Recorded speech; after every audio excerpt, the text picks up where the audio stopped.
Failure is one of the best teachers of a man. Yeah. We learn more, Steve, from failure than we do success. Mm. I work out because my life depends on it. That's when I started hitting the gym. If you're not faced with a situation that threatens your life, Steve, you'll not make life-changing decisions. You tune your mind into survival mode. Do you know that? Yeah. You will find that that thing that they want to establish is not an easy thing to do. Yeah. But you know that it's important to have a not so easy thing that you Yes. want to do. Yes. We are in a country where buying an iPhone is a flex. Is it anyway? Man up.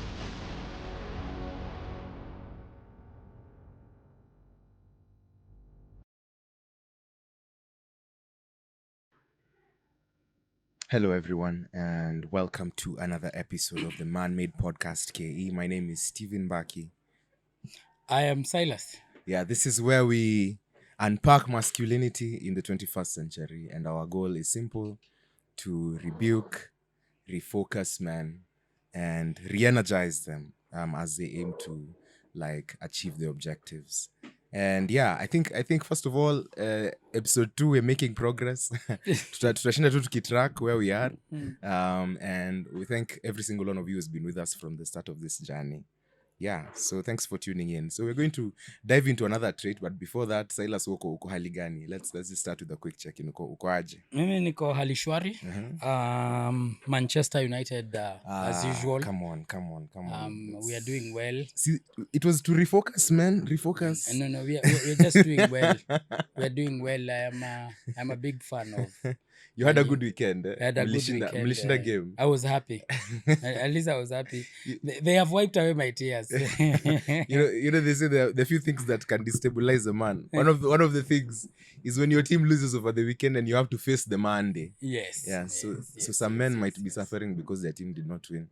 As an Arsenal fan, I am sad we didn't win, but at least we didn't lose. Yeah, but it is what it is. For us, you win some, we lose some. We are a special case. We don't know what is wrong. You don't know what's coming. No, we don't know what is wrong with it. If it is signings, we've made one of the best signings we've ever made. But we just don't know what is wrong. So, since we are in the family, we remain loyal. We remain loyal. Loyalty is important. But it is very nice to date a Man U fan. They will never leave you. They used to say like that for us fans because we also have gone through it. We've gone through it. Yeah. They never leave. So what are you saying about the men who support Liverpool? No, Liverpool is actually an old team as well. Man City and Chelsea fans. City, those are new supporters. Those are very new people. I like soccer because I played soccer at some point anyway. Yeah. So I am just happy. I think this week I'll be a happy man. As you can hear, my voice is a bit hoarse. We have had 2 days of singing, let me tell you. Hey, my friend. We did a massive event yesterday. You are a singer. And my singer-songwriter. My voice is almost gone, but it's By then, let me ask, do we have is it usually different, a singer and a songwriter? Yeah. Can they be two people? They can be two separate people. I can write because for you can be a song. singer but not a songwriter. Really? Yeah. The people who sing, they do amazing covers. They're doing amazingly well, but they don't write their own music. So even also, the songs, you can have someone who's like such a gifted vocalist, but they don't really have the gifting of songwriting.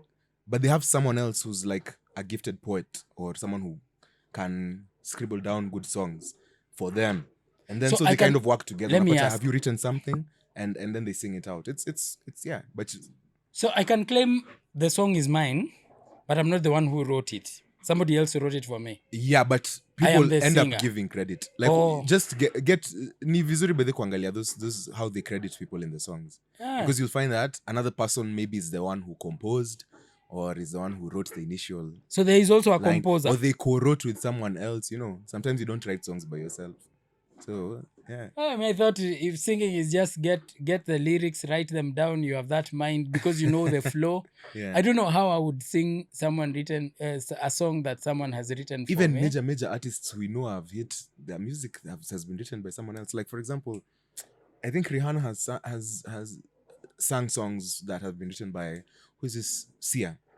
Oh, Sia's Sia, the chandelier one. Absolutely, she's an incredible Chandelier lady. yeah, she's an incredible songwriter. So Okay. the amazed the renowned artists who've done it. It happens time and again. You find someone who's like written a song, but they feel like this particular vocalist will bring out this song better than myself, okay. or so they want them to sing it for them. I don't. That is something I'm learning right now. Yes.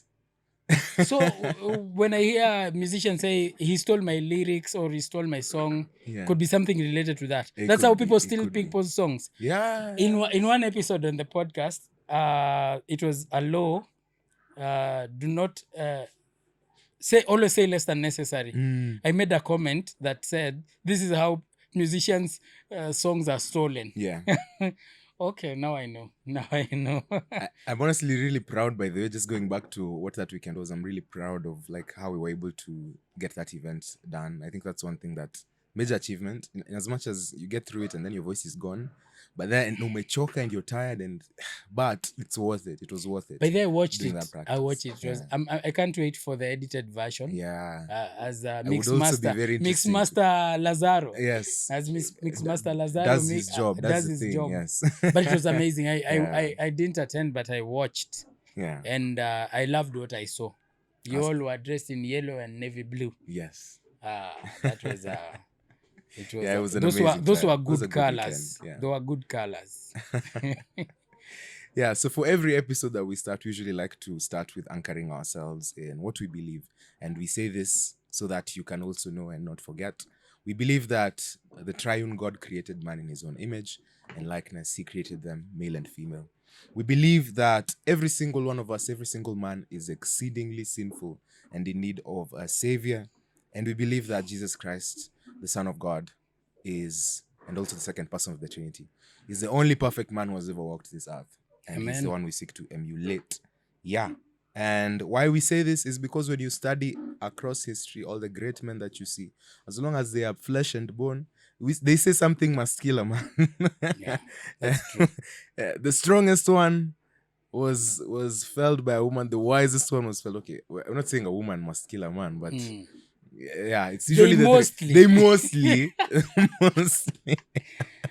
it mostly have something to do with it. Yeah. Actually, it is the wisest man on earth biblically, Solomon, was brought down by women. By women. The strongest man on earth, Samson, was brought down by a woman. The most pious man, David, a man after God's own heart, was brought down. So if the strongest, the wisest, and the most pious was brought down, who are you? Who are you? Who thou art? Who do you think you are? Be very careful, because you can very easily fall. Yeah, be very You can careful. be one of the statistics. Yes. In any case, yeah, we hope by listening. But something must kill a man. Something must kill a man anyway. Yes. Yeah. Anyway, so in our first episode, we covered what trait, that is the courage. I think I really enjoyed the Bridger Walker story, where we got the depiction of courage from a 6-year-old boy who stood in front of his sister, went in front of his sister to be attacked by a dog which was charging at them. And he ended up protecting his sister, but at his own cost, at the cost of his own health, because the dog really did a number on him. But that's an amazing story. If you haven't watched that episode, you can by all means go out and check it. We talk about some amazing things, and Silas, we really enjoyed talking about courage as it manifests across our lives. And we might not end up having moments like Bridger Walker in our lives, but I think every single man is called to be courageous. And tested. And courage is tested in moments. Yes. And the difference with courage and the trait you're going to tackle today is, while courage is focused in moments, resilience, which is our trait for today, is now required across your entire lifetime. Resilience is what there's a quote, courage gets you started, resilience is what gets you through. I like that. Courage gets you started. Resilience gets you through. Yeah, that's very true. Very true. Yeah. And how do you understand resilience before we even go into the definitions as we know them? What do you understand by resilience, or how do you understand resilience? I think this is just thinking on top of my head. Resilience is that ability to not stop, Yeah. that ability to not throw in the towel, that ability to not give up. And it is what keeps you going. Yeah. It's that resilience. And you keep going whether you like it or not. I think a resilient person, against all odds, would keep going. If it is where others would otherwise give up, Yeah. he or she would remain on course and not stop. Yes, I think that's what resilience is. And that's an amazing definition. I absolutely 100% agree. Agree that it's basically what keeps someone, you wake up every single day to meet your goals because you know that despite the challenges, there has to be that inner strength, that capacity to go through whatever challenges you may have to face. And it's required, I think, for every single day. Yes, and especially now that we're talking about resilience and men, Yeah. we've been called to be strong. Yeah. I like to say that the world doesn't care, Steve, about you. The world doesn't care about how you feel. The world doesn't care about what you've gone through. As a matter of fact, it's your scars that make people acknowledge or like you or even follow you or respect you. Your scars.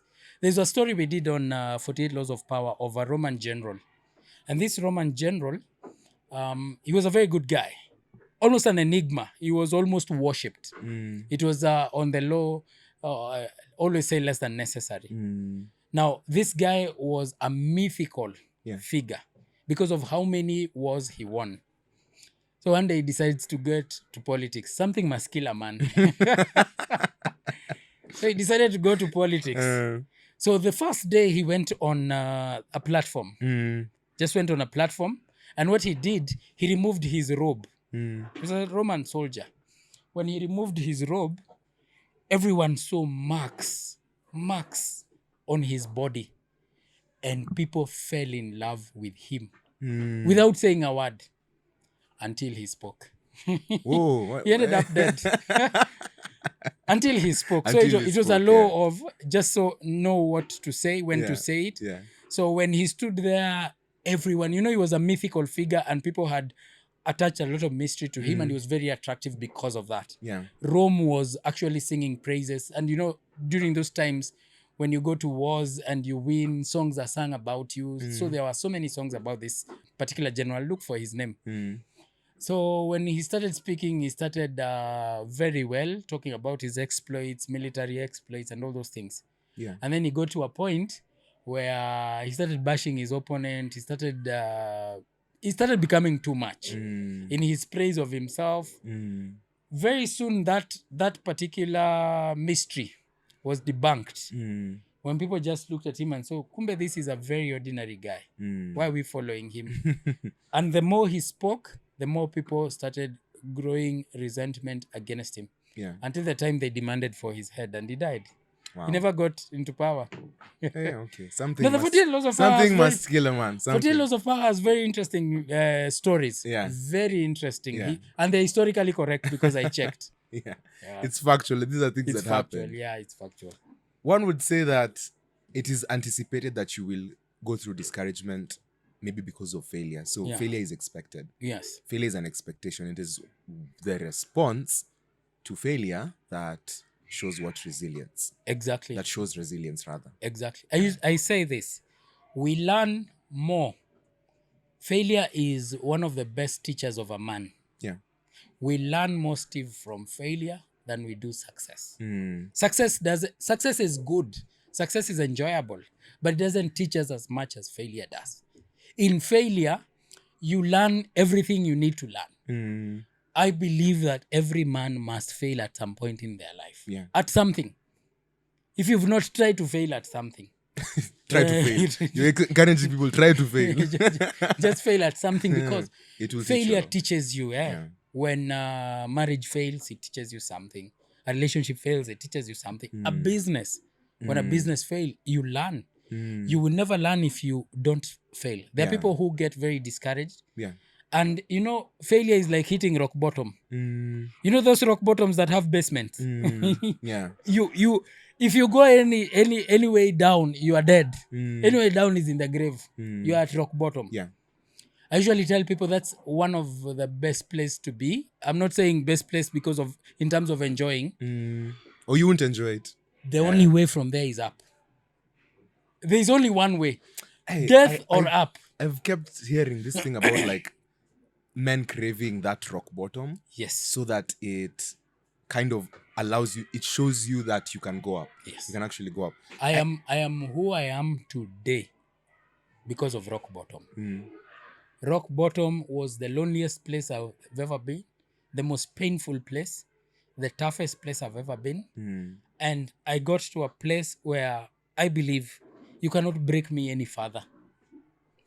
You can't break me any further. Now the only thing is, let me just climb up. Just keep going. Yes, because now I have experienced near-death experiences. I have experienced heartbreak.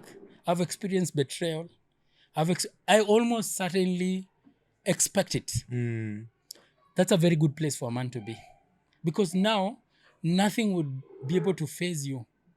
I'm not saying that you won't get discouraged. I get discouraged. I'm not saying that those tough times won't come and tempt to draw you back. Yeah. I'm not saying that you'll not be tempted to go back. You will be tempted to go back. But if you're already broken, what can you break? What more can you break from a broken man?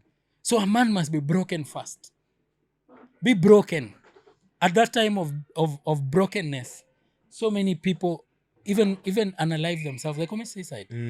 They think that the world is ended. Yeah, and we mentioned the statistics to do with suicide, I think, Yes. in our pilot episode. Yes. And with men in today, it's not looking good. Yeah.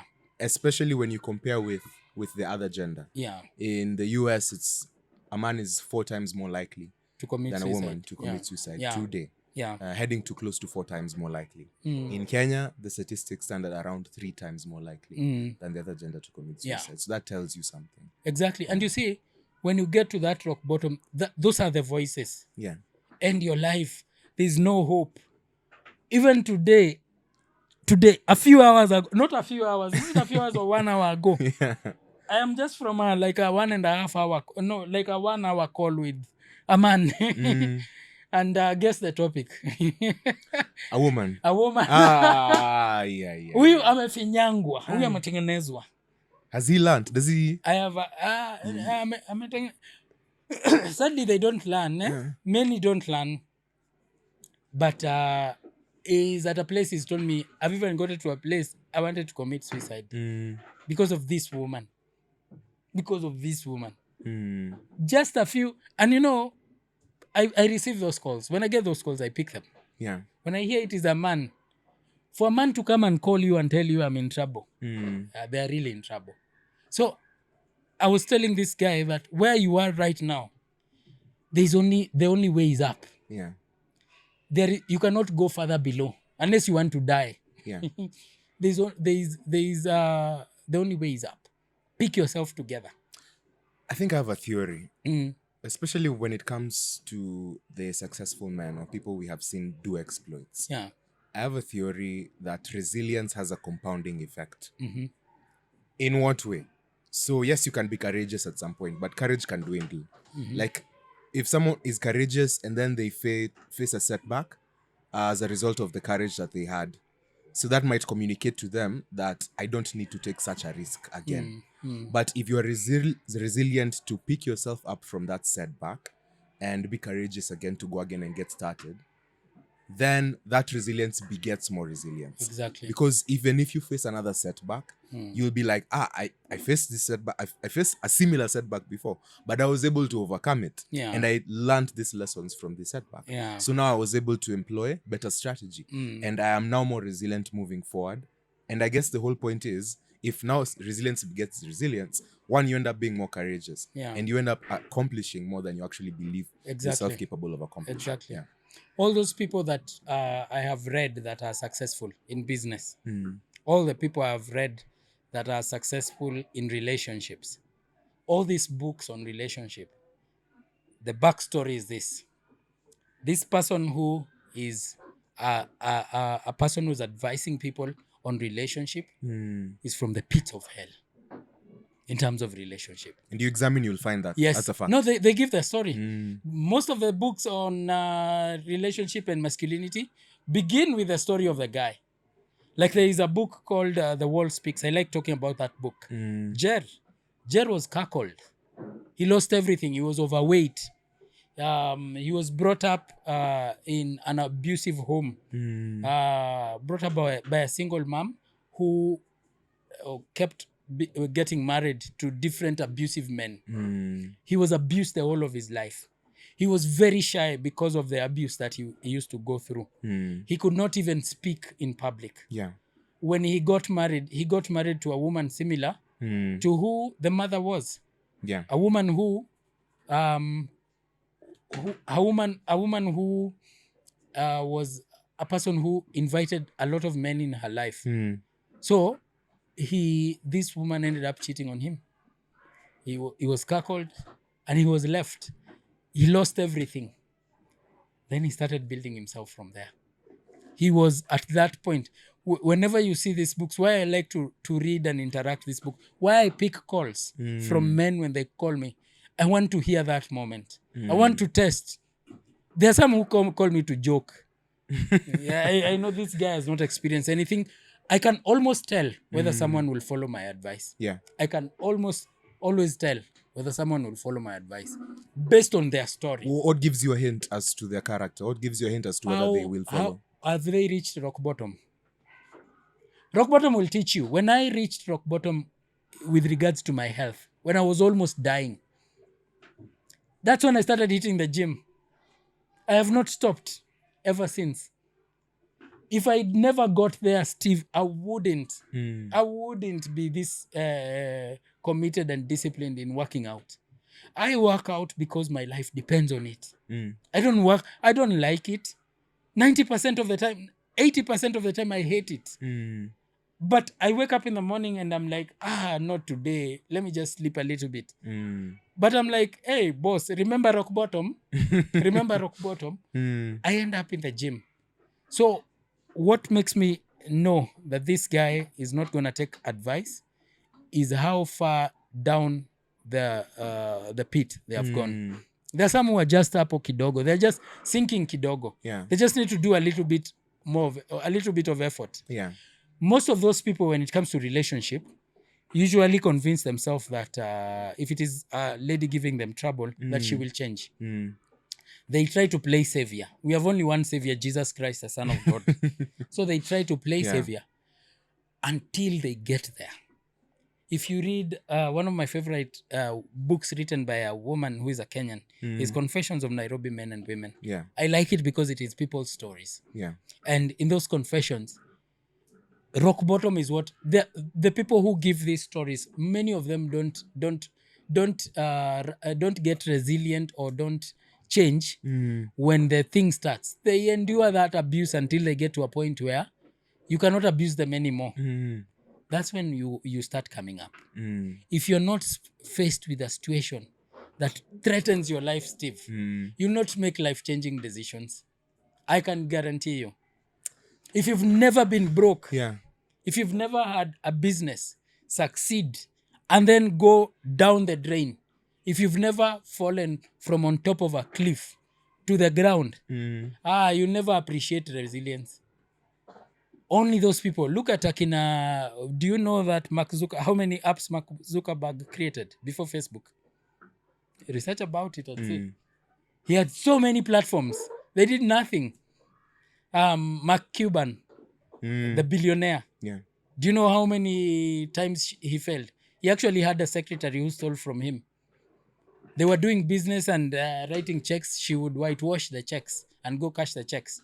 By the time he discovered it, he had 0 shillings in the bank, $0 in the bank. He was living in his friend's couch. Wow. Mark Cuban, the one. Mark Cuban, he has a book. He started at that point again. That guy was below bottom. Damien, I don't know, he's called Damien, the guy for Fubu. That guy was selling clothes on his basement. Selling clothes EV one-on-one. one on one. Right now he's a billionaire from Fubu. He can tell you that struggle. All those guys, Kevin O'Leary, I'm calling the guys from Shark Tank. Kevin O'Leary, because I got interested with them. Kevin O'Leary is an immigrant. Wow. Bottom of the barrel. You're not getting anything. Raised by a single mother, struggled. Unless you get there, Steve, you will still be foolish. God takes us to those places. We say God breaks you. If God wants to use you, what does he do first? He breaks you. Name any man who has been powerfully used by God who God did not break. Yeah. Name anyone in the scriptures who God did not break. God must break you first. Bring you to the end of yourself, where the only person who can help you is him, and then create you in the shape that he wants of you. So that is the journey of every man. For women is a bit different. But that must be the journey of every man. A man who fears pain cannot succeed. A man who doesn't get to those situations where they either get help from God or die, can never succeed. There was a preacher who was saying that when a couple comes to him, I think it was Paul Washer, and his first question is, have you ever broken up? How was your breakup? Take me through your story of breakup. Yeah. If you've never told, he tells them, the couple, you're not ready for marriage. You're not. You are not. How will you experience your first breakup in marriage? How? How? If you've not gotten there, you've not. People assume, not just sometimes, we really assume on other people's stories. Yes. A lot, without really digging deep and trying to see beneath the surface. What did this person have to get through? Yes. Because I think that's a very important question to ask yourself. Yes. Did they always have everything on a silver platter? Most chances are, okay, fine, maybe you can find people who have. Maybe you can find men who have always had something on a silver platter. But for the bigger majority, I don't know the percentages, but I imagine the bigger percentage of men who have actually built something they didn't have that. Yes. They didn't have that to start with. They say every law has an exception. Like Donald Trump, he inherited but built it up. He did. You see, those people that get wealth or family wealth, most of the time, don't get to their potential. There are exceptions. Yeah. Don't get to their potential. But the people who have changed the world, the people who you speak about, the who is who, I get interested in those people. The who is who, I've hit rock bottom. If you have not gotten there, when you get there, don't be discouraged. It is painful. Steve, what have I not done in this country, Kenya? What have I not done? Ask yourself, what work or what job has Silas not done? I have sold plastics. I have done mjengo, construction. You know, I tell my boss construction, when the time I tell the teams, the American teams that come, that have done construction and they're thinking about cranes and those machines. I told them I was the machine. I was the machine. When I talk about construction, I'm not talking about, forget about machines. The only machine that was there was the one for mixing cement, because you cannot mix with your hand. If it was possible to mix. If it was possible to mix, you would be the one mixing. You see, I have done that. Ukiekelea, when you put that foundation on your shoulder and you're going to 6th floor. I've done that. I've done that job. You're paid 300 shillings. When you go to a kibanda, you eat you 180 or 200 on food because of how much it has finished you. I know, like Paul says, I know what it is to abase and to abound. I know what it is to lack. I have lacked to the point where I wake up, I don't have food, I don't have a job, and there is no hope of getting. You know, you can wake up and you don't have money, but you have a hope of getting some money. Yeah. But you have none. You have none. You wake up in a desperate situation. Hunger speaks to you. Hunger is your friend. You're fasting by force. By choice. By force. You don't even have a choice. You must fast because there is nothing to eat. Yeah. And when people now see you moving, they think life has always been like that. They think you've always been like that. So people like to appreciate the final product. Yeah. They don't, but people like the destination. They hate the journey. People love the destination. Yeah. People love to be successful. That's why we have so many people doing illegal stuff. Yeah. So many people earning money through unscrupulous Or even ways. having to abase themselves. And Yes. do, People like the destination, they hate the journey. The journey is so important to the life of a man. You will not know the value of loyalty if you've never experienced betrayal. You'll not know the value. It will not be Anticipate valuable. that you will experience betrayal. You will. Anticipate that you will lack. Yes. Anticipate that there can be the economy can be hit by a recession. Yes. A proper recession that makes the value of money that you have insignificant. Yes. And then now you have to start from that point. And COVID taught us that. COVID taught us that. Steve, everything I have can go away. It can go away. Am I prepared? Am I prepared as a man? Anticipate that your health can suffer as well. Yeah. You're looking at me. Yeah. But what you do after getting to rock bottom is very important for your life as a man. Is the most important thing. What do you do? Sour, you've lost everything. You've been left. You've been cheated on. You've been betrayed. You've been discouraged. Yeah. That's not the problem. What are you going to do about it? Job lost, everything. Everything lost. What are you going to do about it? Are you going to cry? Are you going to be on your knees? Are you going to try and look for shortcuts? Yeah. What I know, as long as you have strength, as long as you can wake up in the morning, Steve, as long as you have health is your most valuable currency. If you're a billionaire and unhealthy, your billions won't help you. Yeah.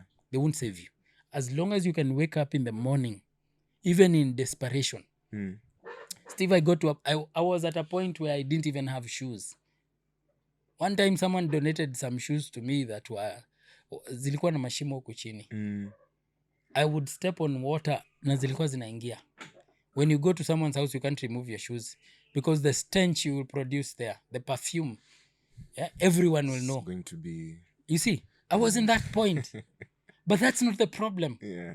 Right now, looking back, I appreciate that. I appreciate those lessons.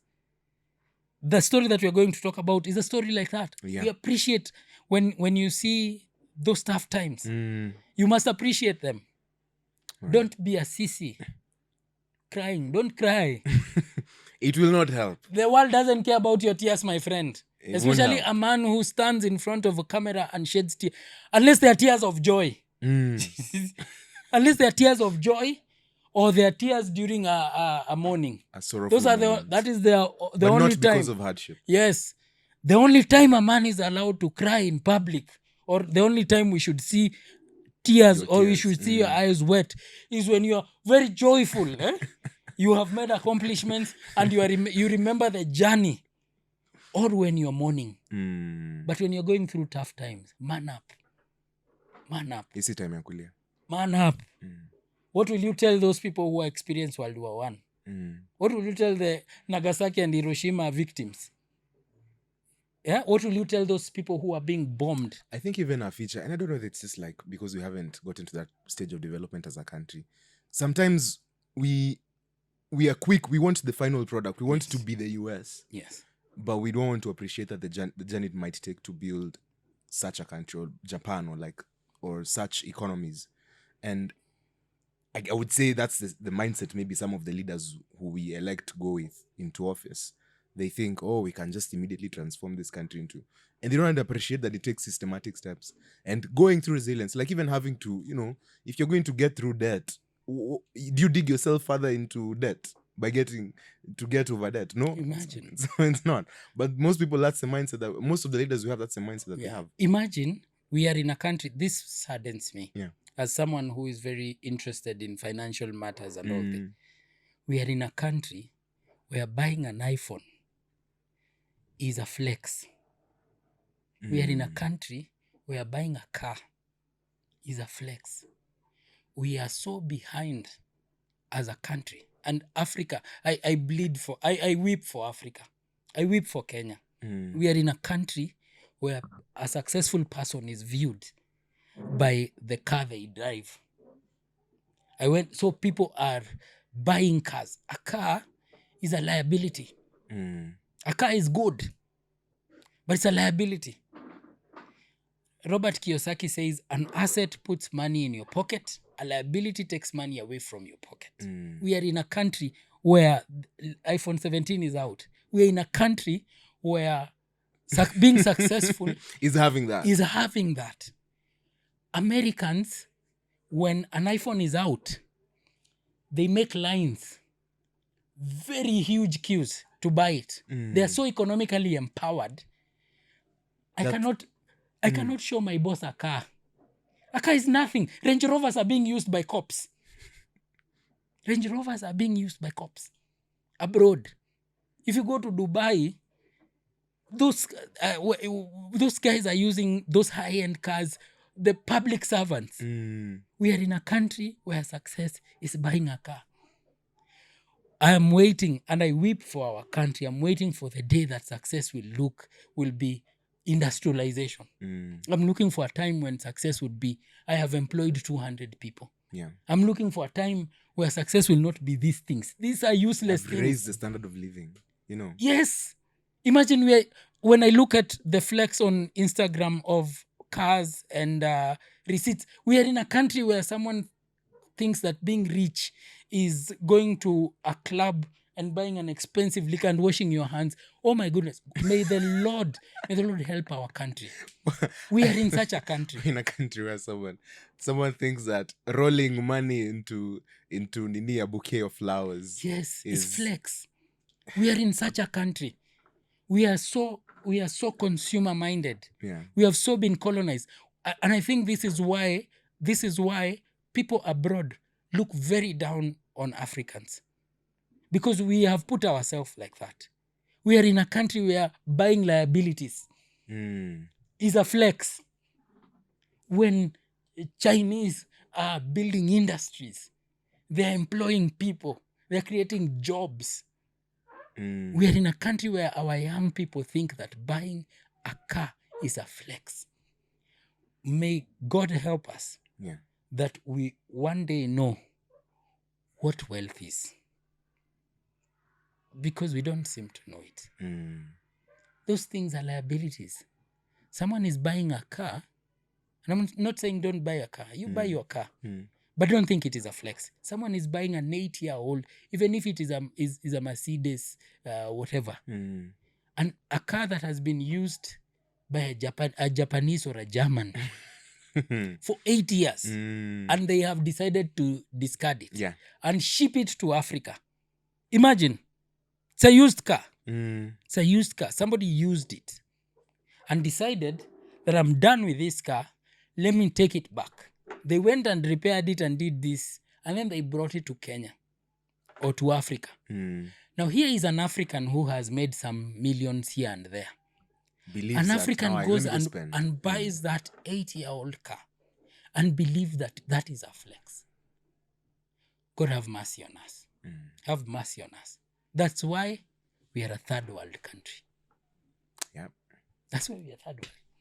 I think acceptance is the first stage. But I digress. And what do I know? What do we know? What do we know? We know nothing.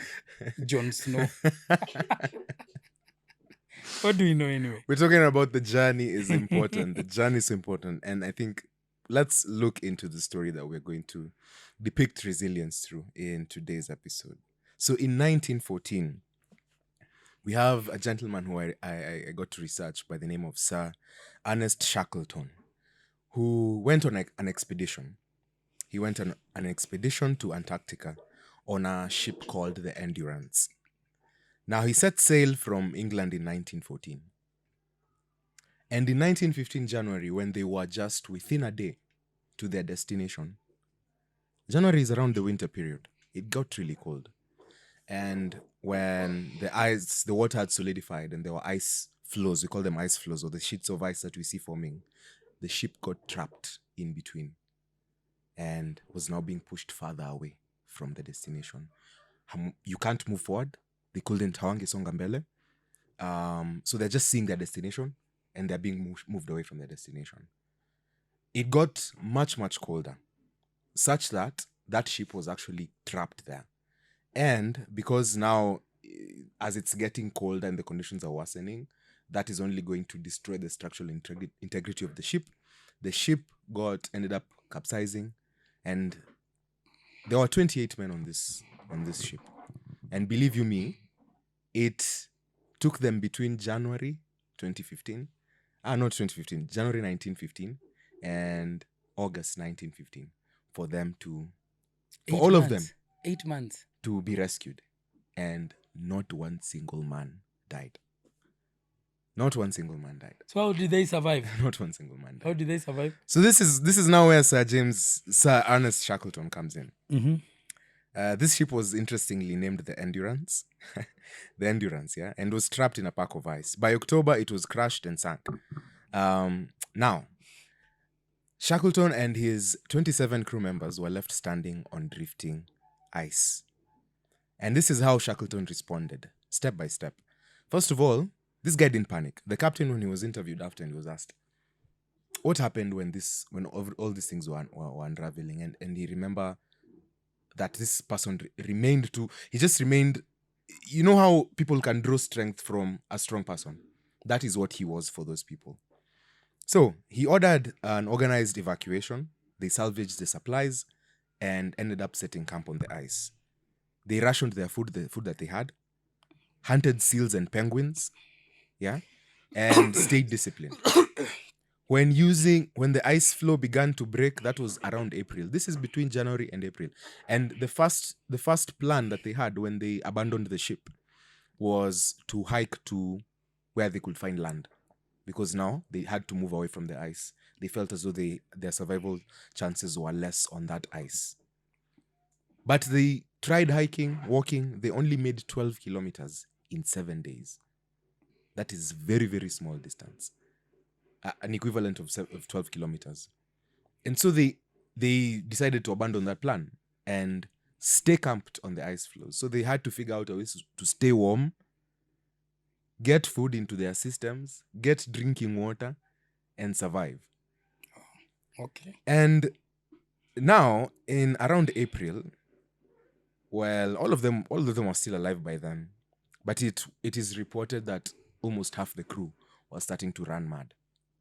You know. And when the ice began to break, they saw the Elephant Islands that were within reach, and they set their boats into the water and decided to set out there. By that point, you're hearing half the crew is almost mad. They took 16 days at sea, and imagine this were not easy 16 days. No, actually, this is the previous one. They took a number of days on the sea. Sailed around 800 miles to that South Georgia island. Okay. So yeah, and so for what is it, like 6 people, when they landed on that Elephant Island, 6 people had to be, because now this is an uninhabited island. They need still to be rescued. Otherwise, people will start to die. Shackleton, his captain, and another 4 people set out on another boat. Now this is the expedition that took 16 days. 16 days. Tough one. To Now they reach the went, coast. yeah, they were going to now the South Georgia island. And 16 days at sea, and it was a tough journey. The drone, of course, had to go to the other side of the coast. So they hiked 36 hours. 3 men hiked 36 hours to get to the bay where they could find someone to report to. And when they found someone to report to, this person looked at them as though they were barbarians, you know, unrecognizable, because you can imagine the toll that period of time will have on their bodies. But they still remained alive. Shackleton was there at that point, and when he identified himself, it is reported that there was an old old whaler there on that bay who, when he heard his name, just wept. and they set out immediately on a course. And they organized multiple rescue attempts because in one instance, the ship ran out of fuel. In another instance, they had to be given another ship by another country. And finally, on August 30th, 1916, they returned and rescued every man on the island. Yeah. And not a single death. Yeah. Not a single death. See, so between October 1915 and August 1916. October 1915, the ship is trapped in ice. There is no hope. It seems as though they're going to freeze out there and die. August 1916, 28 men were alive.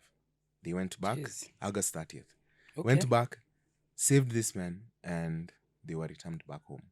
28 men remained alive. I think that is an amazing feat of, I don't even understand. Honestly, first of all, when you were looking at this story, I was like, eh. I'm imagining myself there. Yeah. But what I know, when you are put in a corner, I was telling someone, when you're put in a situation where the only thing to do is to survive, you tune your mind into survival mode. Do you know that? Yeah. And you survive. You survive. I know this, that your mind is the most powerful thing you have about you, is your mind. Because the body always follows the mind. When you keep telling yourself that I am a loser, I come from this family of losers, I will never go anywhere, I will never do this. Yeah. Do you know your body responds in like manner? And you will end up not doing anything. But if you tune your mind, like these guys, they are trapped in the ice. They have no communication. They have no way of getting rescued. They survived for 8 months. When those guys were boarding that ship, when they were boarding, if you would have told them, this is what you'll go through. if you would have told them, or if you just told them, I'll drop you in there, let's create a program called Survivor. And I'll drop you there, and you have to survive. Some of them wouldn't. Yeah, they wouldn't. Some of them would die. Yeah, some of them would die. But now you are in a situation where if you give up, you die. Death is certain. It's waiting for you. It is certain. It's creeping at the door. It's there. Death is there. If you must survive. People tend to survive during those times. I usually tell someone that it is very dangerous to corner a cat. Cat is a very small animal. Very small. When you chase it, it will run away. As long as it has means to escape. As long as it has somewhere, corner a cat, it will kill you. You die. It will do everything to finish stay you. Alive. Yeah. It will do everything to stay alive. I think men are my inaitangwa ile WhatsApp inasema ile ka-line mtu andikanga inaitangwa nini? What do we call it? No. The ka-line, like if I check What's your name. What do we call it? What do you call it? WhatsApp, when you the ka-line mtu anaandikanga I'm a lover of Jesus. Caption. Caption. My caption reads, men are forged from blood, sweat, and steel. Really? Bio. Okay. Yes, okay. link is in the bio. That's a bio. Short description in the bio. Yeah. Short description. Yeah. Men are forged through blood, sweat, and steel. You see, when you get into that, comfort is man's worst enemy. You will never endure when you are comfortable. You know, these days, when I get comfortable, I start to be uncomfortable. I start comfort. to feel uncomfortable. Yes. I'm just like, no. There's something I'm not doing. Be uncomfortable with comfort. The short video, the short clip that I created for TikTok. Yeah. Men get very comfortable very quickly. Men are people who settle down very easily. It is very easy to settle down a man. If he has a single target and he hits that target, some get there and they are, voila, I am there.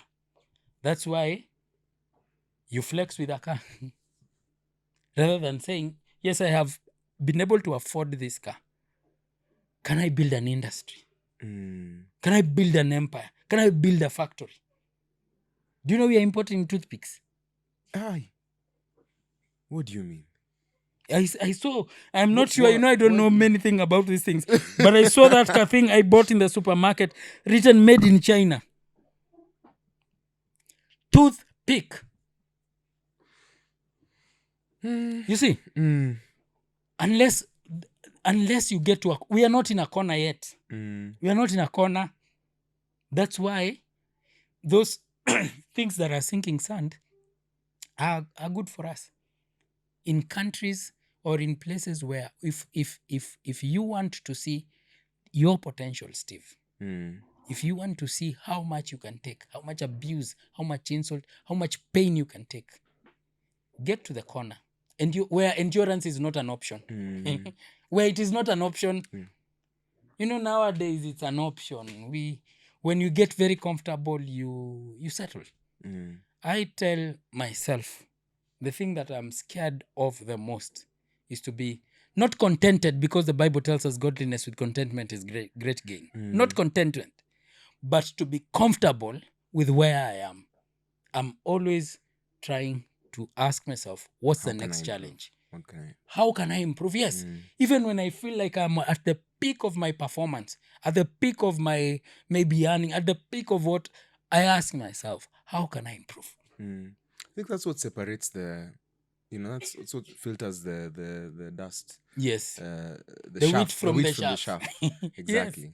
Because yes, when you look even at, like, think of music and people who have done exploits, like maybe if we name drop here Bien and the likes, he was in a group before, but if you look at his trajectory, and maybe there's a difference, still on his maybe grind. there's a difference on like, I can tell you there is a difference. A guy like Bien is always, I don't know him, but he is always doing shows. I always see him on stage. I always hear of his events. And the guy has been everywhere in the world. You see, that is where a man should be. A man must always ask himself, what other kingdom am I going to conquer? Until you die. That the only time you're not conquering is you're dead. The only time you're not performing as a man is you're dead. That the only hindrance to your performance is death. You must fall in love with building stuff. So what you're saying, I think you've said something very important. Comfort and contentment are not the same. Comfort and contentment are not the same. Comfort is the easy life. The one now, you let's say you go and conquer a citadel. Comfort is making it into a home. Comfort is making it into a home. Resilience is saying, no, not even resilience. What Contentment. Contentment is saying that while I am happy with what I have, is there more that can be done? Is there more that can be done? Are there more worlds to conquer? What do I need to do to be able to do that? Yeah. One thing you'll discover, there is always another level. There is always another level in life. There is always someone stronger, richer, more powerful than you. Regardless of who you are. There is always someone on top, Steve. Yeah. And if you get to a point, and that's why it is sad, because the things that many of our people do, the things that we attach a lot of value to, are sinking sand. The things that the Western world attaches value to, and even Asia and Arab countries, the things they attach value to, and the things we attach value to as Africans, is scary. We attach value on things that have been made by them. Now we use what they have made to feel important. Why are we not colonized? Why are we not third world? When Trump uses some very aggressive words against Africa and calls us that kind of country, why are we not that kind of country? We have to be uncomfortable. We have to be uncomfortable with corruption. We have to be uncomfortable with remaining where we are. Like the question I ask myself, and the question I ask myself when I make an exploit, Is there more? Can I move a little bit more? That way, you will always live a life of challenging yourself. You'll always be moving. You'll always be on your grind. When men are asking me, how do I stay on my grind? Make sure that your achievement is not your end. Stop performing when you die or when you are sick. That's the only time. When you're put into a tough situation, endure. Take that pain. One of the greatest fuel of a man now, if we talk relationship-wise, one of the things that gives men endurance is heartbreak. Heartbreak is a good thing. It is a very good thing. Because if you come out of the other side of the tunnel, you are different. You're a beast. You become a beast. You can endure affliction. Steve, I went through pain in my body that I would not wish on even someone who wishes death on me. I went through pain that has no comfort. Yeah. I was so in pain. My whole body was so in pain. You can't sit, you can't stand, you can't walk, you can't do anything to bring you relief. Even as I speak, I'm feeling that pain even as I speak of it. You And can remember it vividly. I remember it. It's like a voice. It's like a voice. And at that time is when I saw my body at full capacity because I was dying. At that time, I saw my body at full capacity because anything I do was painful. Now I have no choice but to survive. I lived with that pain for a week. Unquenchable. Unasikia unquenchable pain for a week. I got used to it. By the third day, I got used to it. Yeah. I felt that pain and I continued. Doctors were giving me painkillers and it felt like they were injecting me with water. I remember one day I begged a doctor to give me the strongest painkiller they had. I begged them because my whole body was on fire. The third time, I got used to it. Do you think there is any pain? I'm not saying this so that it comes to me. I don't wish that pain to come back. But having experienced that, do you think an heartbreak is anything to me? The pain of betrayal, you think it's anything, something big? Those things all of a sudden stop being meaningful. They stop being anything. You have endured. You have so endured. You've so stayed in something until it no longer phases you. And men must endure, Steve, that pain and all that. We can go to So let's talk about, let's see. So in so that we define terms more clearly. Resilience is basically the capacity to recover quickly from difficulties, ability to adapt well under adversity, bouncing back from setbacks stronger than before.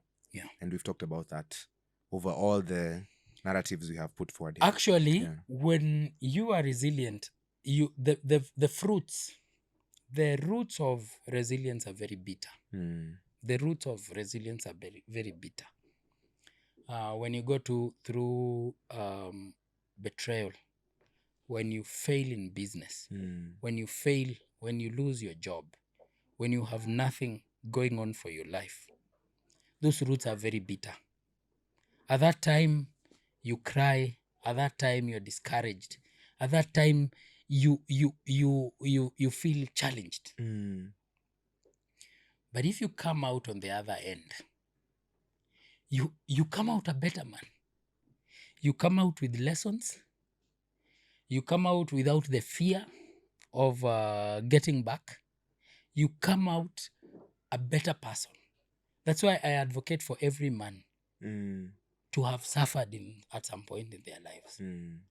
To have suffered. How then do you, especially when you think about the younger, from how do you make a boy develop such a mindset? How would you make a younger man who's young in their career, got a lot of potential to do great things? Because I think one thing that people, it's very easy to ignore, especially when you're in that stage, is the fact that you have the capacity to do so much.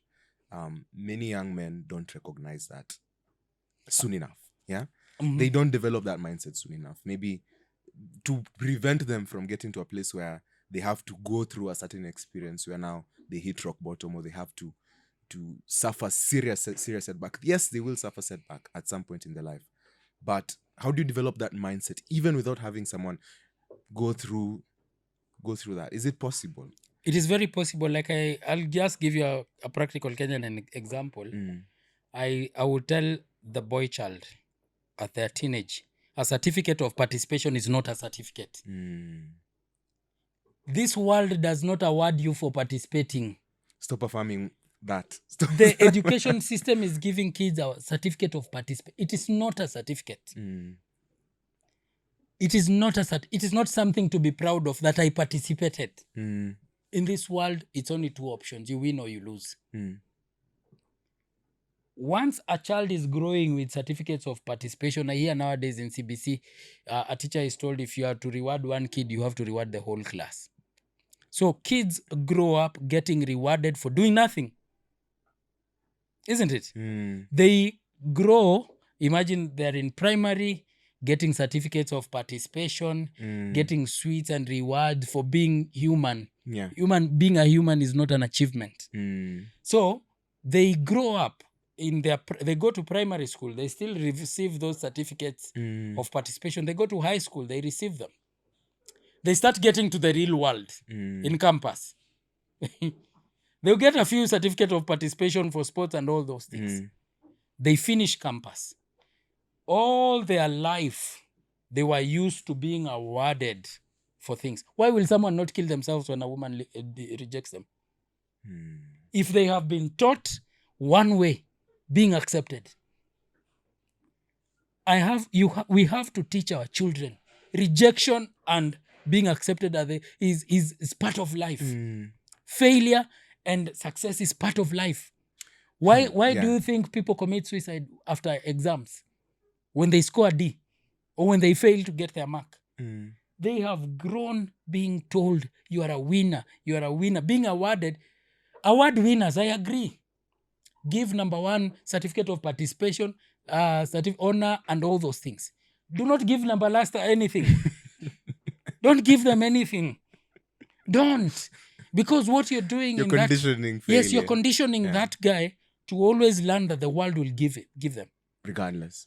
When they clear campus, they grew up being told, get an education, graduate, you'll get a good job. They get into a country where the job market is bad. I hear it's 60% unemployment rate. They get there. You have a first-class honor in actuarial science. There was one who wanted to kill himself. You scored your first-class honors. They kept giving you certificate of participation. They kept telling you that as soon as you graduate, my friend, you are in the job market. This guy graduates and now realizes that the world only awards winners. The world only awards winners. So we must condition our kids. This guy will get depressed. First of all, he will feel lied to. Second of all, they have lost a lot of money. There are families that go to do harambes to take their kids to campus.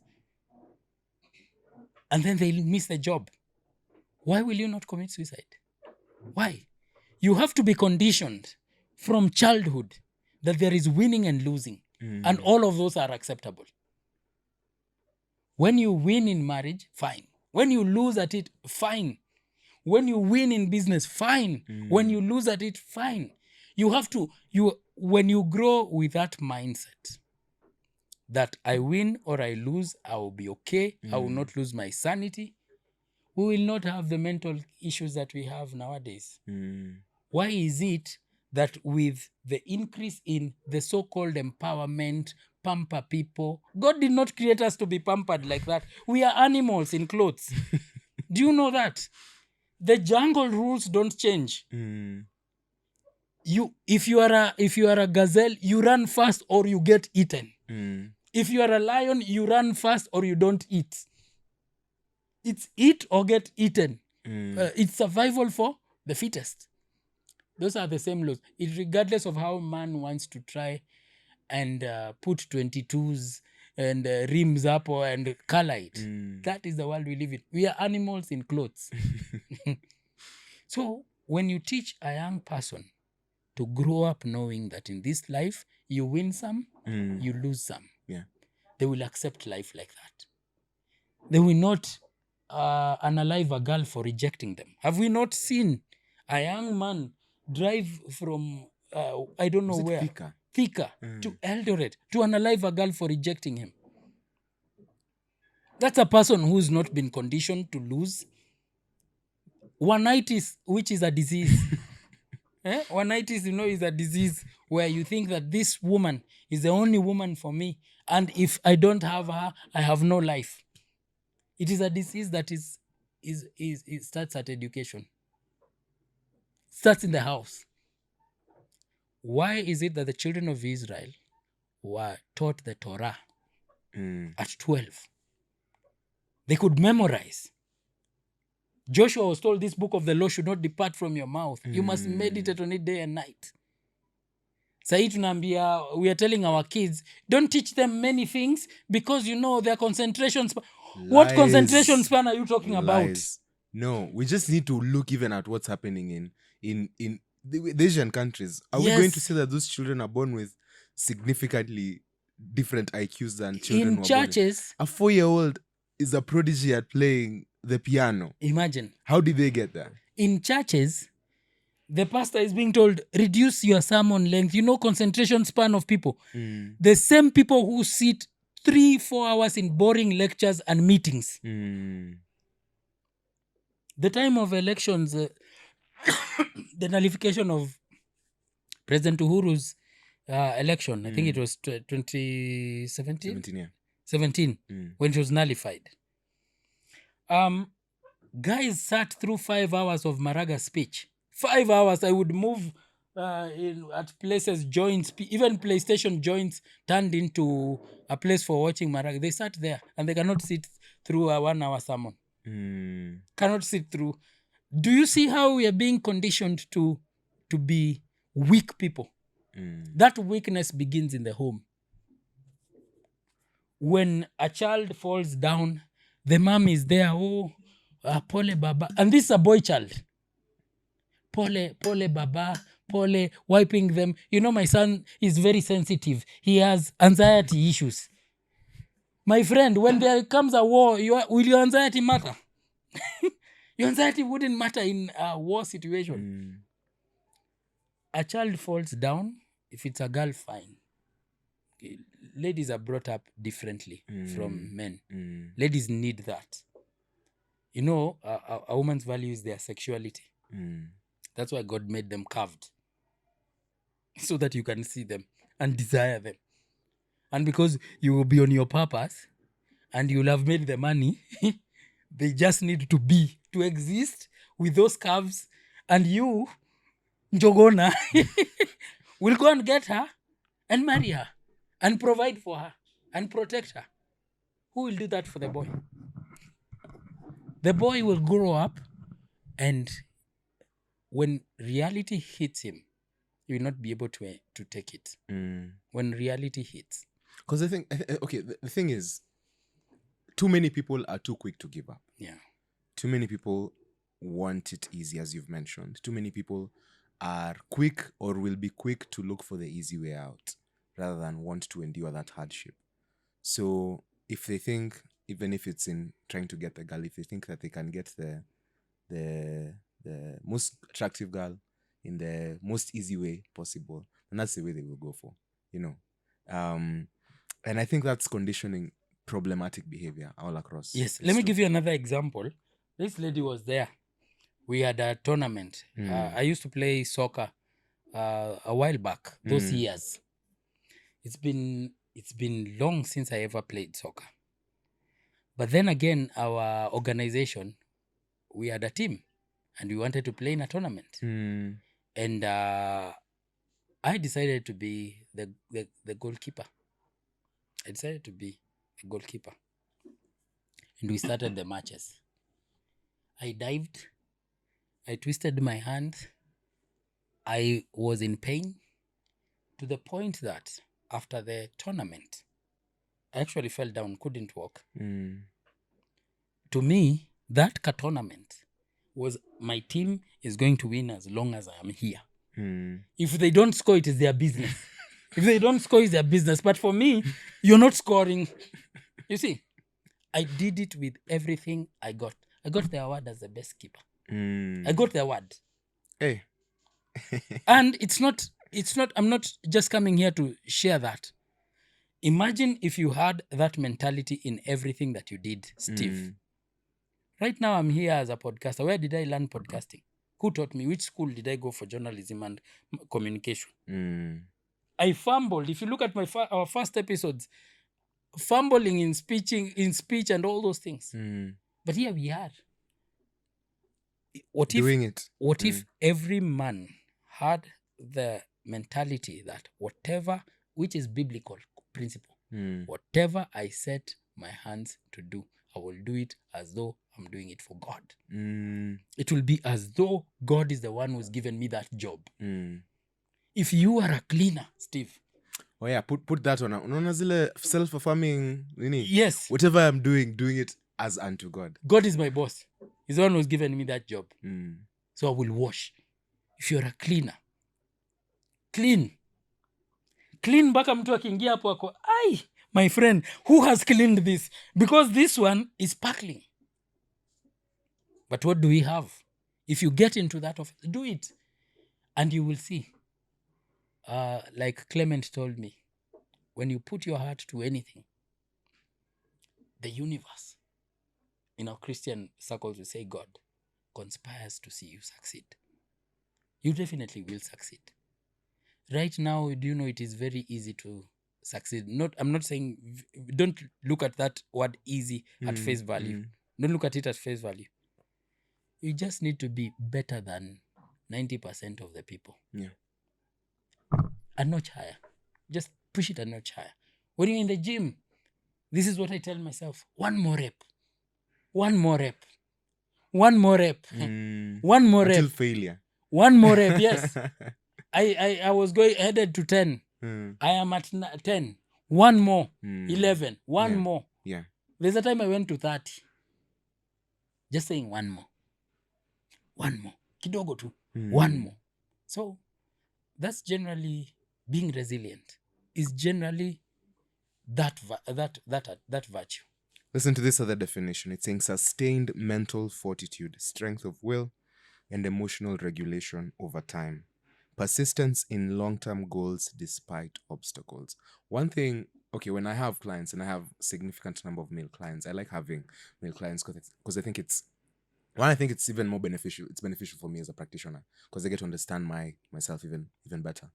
But even for the man, I think the connection is usually much easier to make and to be able to understand some of the decisions that they're making.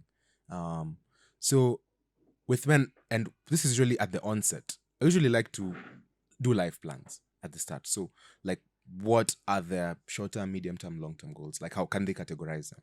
What do they want to do within what time?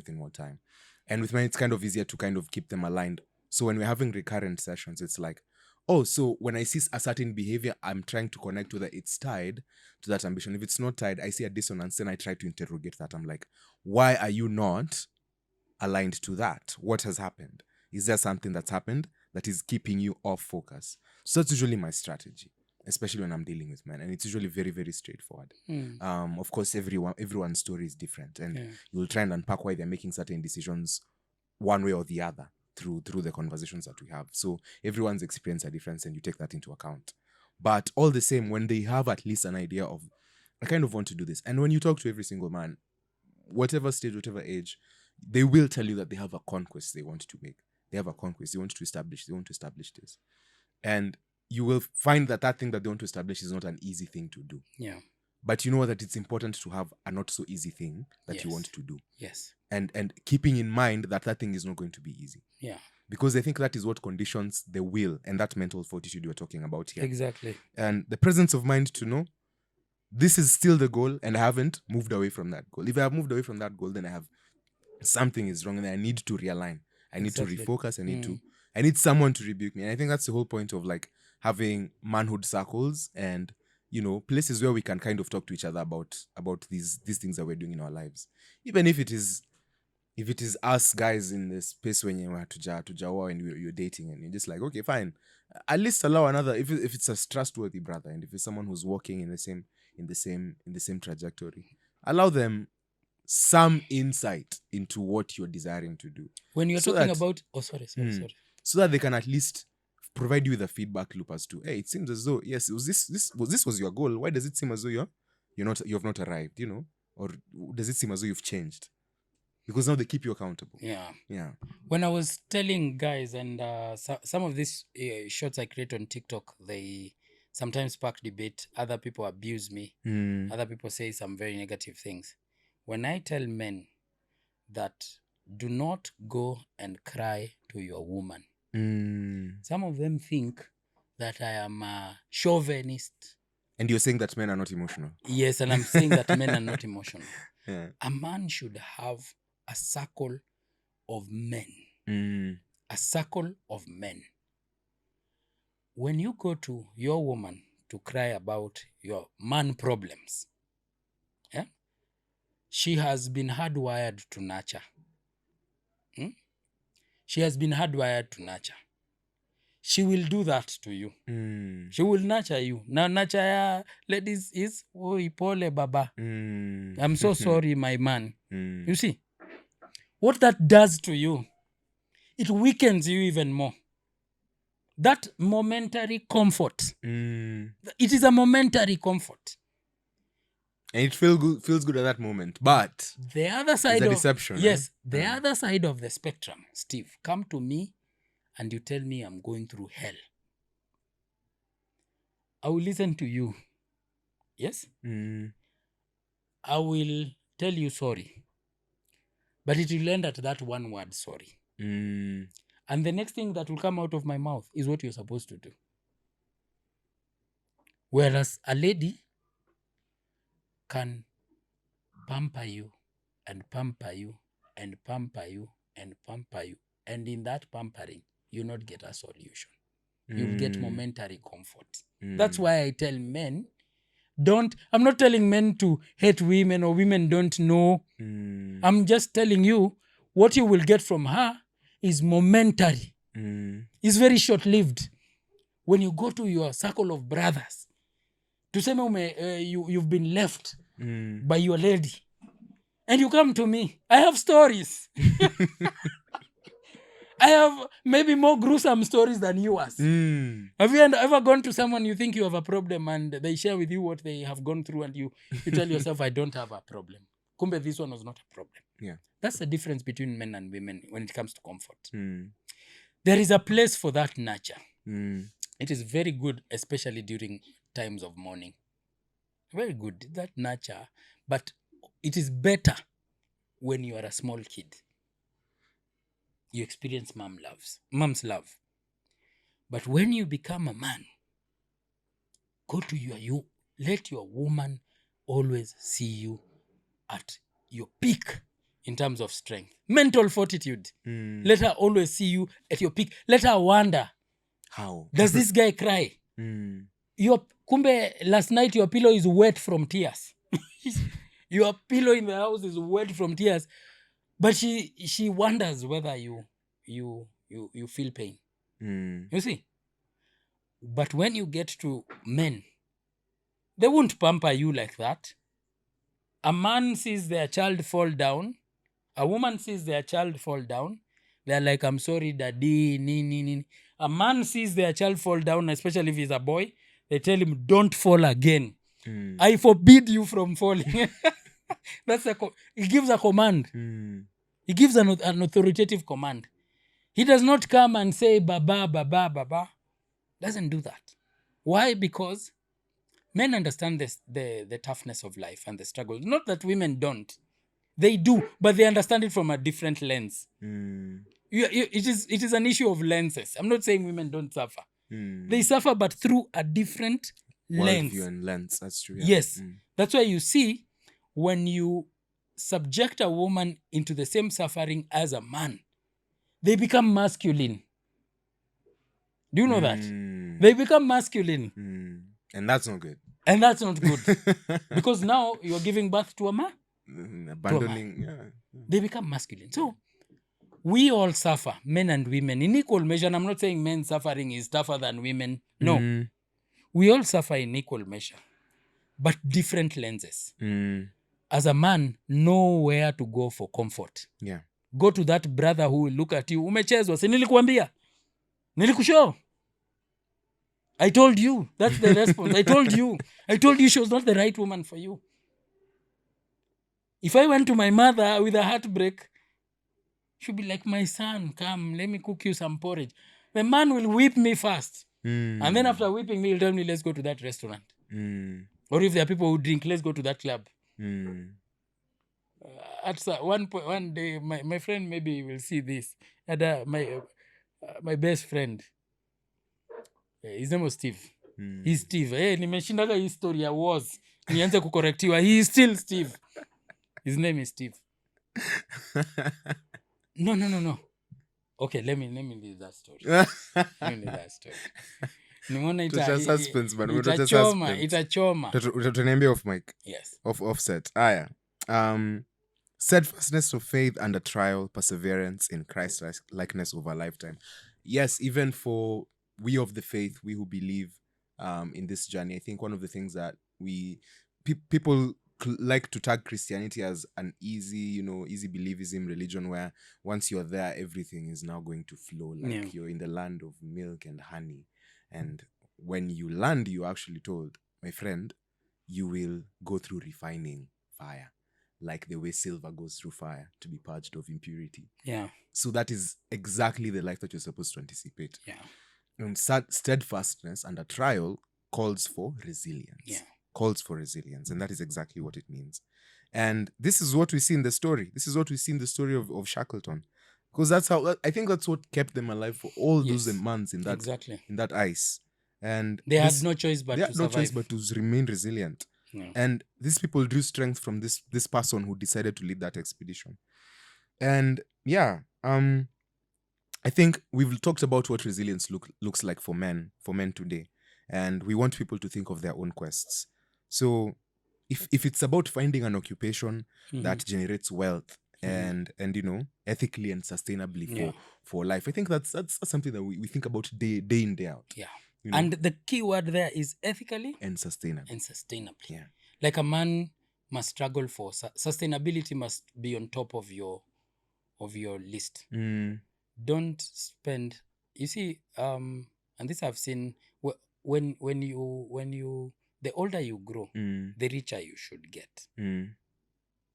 I see artists, or I see performers or actors. When they were young, they were very rich because money was flowing in. Now, many of them use that money badly. And it's that whole comfort business. Yes, it's the showbiz, buying liabilities, flaunting phones and cars and all those things. You have to understand, the older you get, the richer you should be. Should be better than how we were in the past. What I tell people is, and I'm not saying all of them have done this or it's a mistake. You see, sometimes we are in our own Kadesh Barnea desert. You know, kila mtu ako na desert yake. You can, mine could be the struggle, the health struggle that I've had. That could be my desert. That doesn't mean that that somebody cannot say that I'm in that desert because I did something wrong. God just has a way of kutulainisha. You see? Yeah, true. I'm talking about those who have wasted. There are those who have squandered through the showbiz. And let me tell you, money... okay. Money hates noise. Money hates noise. I think there is a Kikuyu proverb which says that do not show, or a saying, do not show money the sun. Do not show money to the sun. Yeah. Because it will disappear. You may have 50, 100 million right now. And you've started buying cars worth 7, 8 million. Started using 10% of whatever you have. to buy a liability.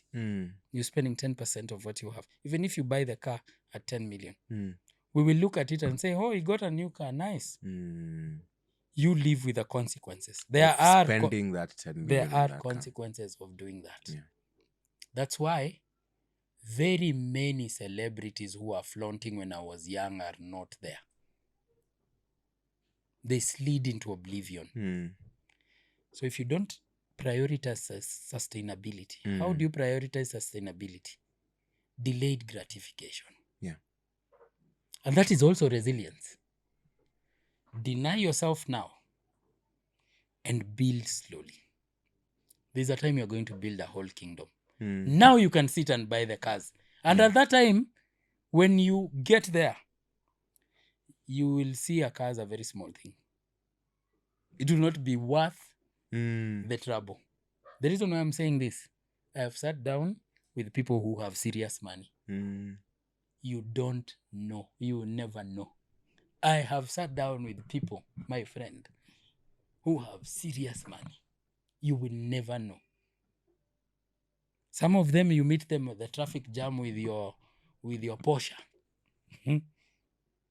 Some of them, you meet with them in the traffic jam with your Porsche, with their small cars, and you think that you are better than them. Some of them just own a hardware outside here. Yeah.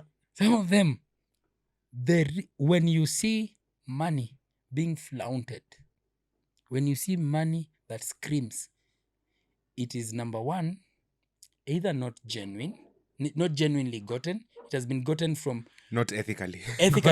Not ethically. It has been gotten from an unethical, immoral way to the point that to clean your conscience, people's approval acts like a soap to clean your conscience. Or number two, it has been stolen. You see, it has been stolen. So when it is when you work hard to get some money and you've really worked hard, you've followed all the rules of hard work. Yeah. You never waste it. You'd rather have it, look at it. You'll never waste it. On the guys are flying business class to go for leisure. And they're flying with people who are actually in business. There are two people in a flight. One is going to take alcohol in Dubai. The other one is going to sign a deal. And you want to tell me why in 10 years both of you are going to be living different lives? Many celebrities disappear. And if you think I'm lying or hating, you are growing up, isn't it? Celebrities were there. Where are they? Some of them are you broke. Reinvent or you... Some of them are broke. Some of them are dead broke. Don't. Haya. Ni hayo tu kwa sasa. What does resilience look like again? Building community and belonging. Mentoring, being mentored, investing in friendships. For men, I think people say that's important. Yeah. That's very important. Leading a family over decades of marriage, parenting, and spiritual leadership. You think the goal was getting the lady? No, the goal was not getting the lady. The goal was living with that individual over the course of your entire life. And creating a generation. And creating another generation. Yes. And raising that generation. Yeah. And that's why scripture says that a wise person leaves an inheritance to their children's children. Not to their children. Not their children. Yeah. A wise person leaves an inheritance to their children's children. That is in the third generation. That means women, nimesema ina sound kama women, we men must build and constantly build, because the standard that God set in Proverbs is that we must leave wealth to our children's children. Now you have lived. Young men. That is wisdom. Don't get into the pressure of this car, that car, this car. Every time I drive my car, it takes money from my pocket. Every morning. It is not free. You know what you're actually telling men now? Yes. What you have is actually not yours. It is not. It's not yours. Yes. Don't spend it like you want. Yes. It's not yours. You leave your house, you get to the petrol station, you put fuel. That's money, isn't it? And the bigger the car, the more more it you will have to consumes. Yeah. put. Yeah. You go, as you are driving that car, your account is going down. In the negative. Yes. This is how you should view it. Your money is going like this. It's going down. It's like battery. Yes. Battery life. As you're flexing and people are praising you, kiongozi, when you get into a club, those who go to clubs and they want to make everyone call them kiongozi, that money is doing what? Depreciating. Yes. Napunguka tu. There is somebody in another part of the country who does not experience that. Because what they do is they have built means of getting that money back. If they spend 100,000 shillings on a Friday, they have 200,000 coming on Tuesday. Legally, legitimately. You see, you two people are not on the same boat. You could be on the same, next to each other in a plane, business class. Heading to Dubai. Yes. One of you is poor and going broke. It's like a plane which is it's going down. One of you is going down. The other one is going up. So even in the animal kingdom, wanasemanga all animals are equal, but some are more equal than others. It's behavior. And last but not least, pursuit of holiness and Christ-likeness. That's daily disciplines, resisting temptation, persevering in prayer and scripture. Yeah. So that takes resilience as well. Yes. Because it's the pursuit of holiness that shows in your behavior. Yeah. You know? And you condition that behavior across time. Yeah. So if you're going to give up on those disciplines, then you're never going to actually build them and cultivate them. Exactly. And yeah, so we have a closing challenge for men, as we do when we wrap up our podcasts. And this week, I want you to identify one area where you have been tempted to give up. It could be at work, in family, in your faith. You need to write that down, pray over it, and find someone to hold you accountable over that one thing that you have felt like you want to give up on. And I think it just takes one resilient step forward. Yeah. So that brings us to the end of our podcast. Karibuni sana. And Thank you. Thank you for being with us. Peace.